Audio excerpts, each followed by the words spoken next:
ព័ត៌មានទី2នេះគឺជាសេចក្តីរាយការណ៍របស់សារព័ត៌មាននានាហើយខ្ញុំសូមដកសង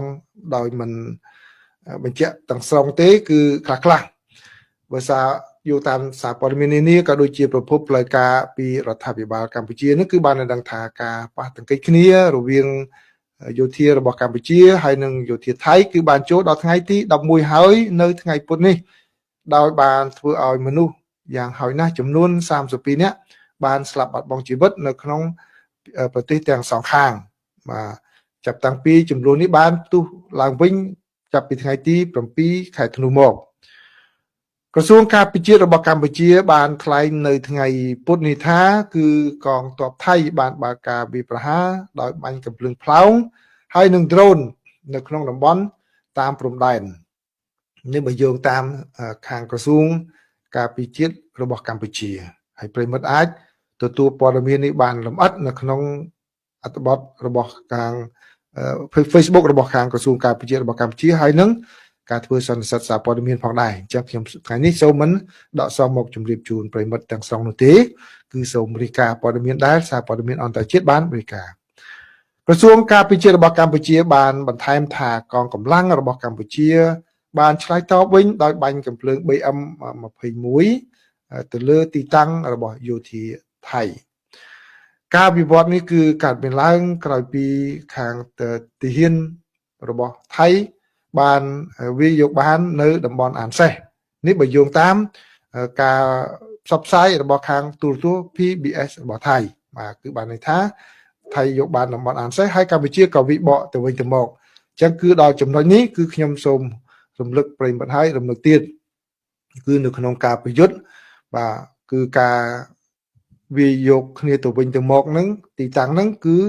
ជិះអត់រួចទេហើយជួនកាលពេលខ្លះភាគីម្ខាងគេដកថយដើម្បីជាក្បួនតាក់ទិចឲ្យសត្រូវចូលមកហើយបានគេសង្គ្រប់ទៅវិញដើម្បីឲ្យមានការខូចខាតក៏មានដែរអញ្ចឹងដូច្នេះហើយការរីកាថាអ្នកណាយកបានអ្នកកន្លែងណាហ្នឹងគឺគួរប្រយ័ត្នមែនតើបើយើងចង់ផ្ដោតទៅលើរីកាចំណុចបែបនេះគឺរីកាឲ្យតន់សភាពការមើលកាលណាខាងណាយកបានថាខាងណាយកបានខាងណាយកបានវិញយកបានវិញបាទកុំរីកាតាមម្ខាងបាទដូចជាខាងភាគីថៃឃើញតែរីកាទៅពេលដែលគាត់បាទយកបានមកទេទូយ៉ាងដូចជារឿងនៅក្នុងសុំនិយាយតិចណាដូចយើងប្រាសាទតាកបីអញ្ចឹងបាទពេលដែលថៃគាត់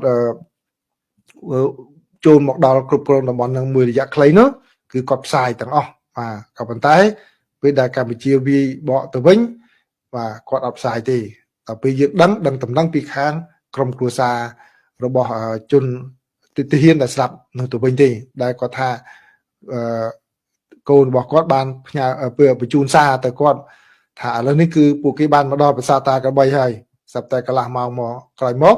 គឺទទួលដំណឹងថាស្លាប់បាត់ទៅហើយបាទគឺបានន័យថាគេដកថយហើយគេដាក់ទៅវិញអញ្ចឹងគឺការប្រយុទ្ធគ្នានឹងវាទៅវិញទៅមកអញ្ចឹងបានន័យថាប្រិមិត្តប្រយ័ត្នមែនតើជាពិសេសអ្នកដែលយកមកផ្សាយពីខាងណានោះខ្ញុំជៀសវាងចំណុចហ្នឹងណាខ្ញុំមិនជៀសវាងចំណុចហ្នឹងមិនដាក់ចំណុចនៅពីព្រោះដល់រាប់ណាស្ថានភាពមិនទាន់ចប់ការប្រយុទ្ធគ្នាគឺมันអាចនិយាយបានទេពីព្រោះមេតបនីមួយៗគេមានតាក់ទិចរបស់គេរៀងៗខ្លួនបាទសូមបន្តសារព័ត៌មានទៀតក៏ថាបើយោងតាមអាជ្ញាធរថៃគឺមានទាហានរបស់ថៃចំនួន19នាក់ហើយបានស្លាប់បាត់បង់ជីវិតហើយនៅខាងជនស៊ីវិលថៃចំនួន16នាក់ទៅបានសម្លាប់រហូតមកដល់ពេលនេះណានៅខាងអាជ្ញាធរថៃគាត់អះអាងអញ្ចឹងហើយក្រសួងមហាផ្ទៃរបស់កម្ពុជាវិញបាននិយាយថាពលរដ្ឋស៊ីវិលរបស់កម្ពុជាចំនួន17នាក់បានស្លាប់បាត់បង់ជីវិតហើយមានចំនួន77នាក់ទៀតបានរងរបួសនៅក្នុងការប៉ះទង្គិចតាមព្រំដែនចាប់តាំងពីថ្ងៃទី7ខែធ្នូកន្លងមកនេះបាទដោយឡែកនៅក្នុងស្ថានភាពនៅសមរភូមិវិញគឺមានការចោទសំណួរទៅខាងអ្នកនាំពាក្យរបស់ក្រសួងការបរទេសរបស់ចិនថាហើយអ្វីបានជាឃើញមានការប្រើប្រាស់មីស៊ីលដែលប្រឆាំងនឹងរថក្រោះដែលផលិតនៅក្នុងប្រទេសចិនទៅបានរឹបអូសបាននៅក្នុងប្រតិបត្តិការក្នុងពេលបច្ចុប្បន្ននេះគឺពីខាងទីតាំងដែលខាងថៃវាចូលមកបានពីកម្ពុជានោះគឺអ្នកនាំពាក្យរបស់ក្រសួងការបរទេសរបស់ចិនលោកគួយជាគុណបានសង្កត់ធ្ងន់បញ្ជាក់នៅថ្ងៃ ពុទ្ធនិថាប្រទេសចិនគឺពីពេលមុនមកគឺបានធ្វើកិច្ចសហប្រតិបត្តិការយោធា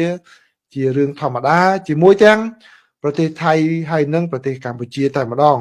ដូច្នេះគឺมันមានការចូលរួមជាភាគីទី3ណាមួយនៅក្នុងចំនួនដែលកើតមានឡើងនាពេលបច្ចុប្បន្ននេះរវាងកម្ពុជានិងថៃនោះទេហើយលោកគួយបានឆ្លើយបែបនេះនៅក្នុងសន្និសីទសារព័ត៌មានហើយលោកថាបើចង់ដឹងព័ត៌មានលម្អិតថែមទៀតអាចទៅសួរក្រសួងសម័យក្រសួងពាក់ព័ន្ធជាមួយនឹងរឿងអាវុធទាំងអស់នេះប៉ុន្តែខាងក្រសួងការបរទេសរបស់ចិនបានបដិសេធថាការផ្ទុះឡើងនៅចំនួនជាថ្មីនេះគឺចិនអត់មានពាក់ព័ន្ធនោះទេ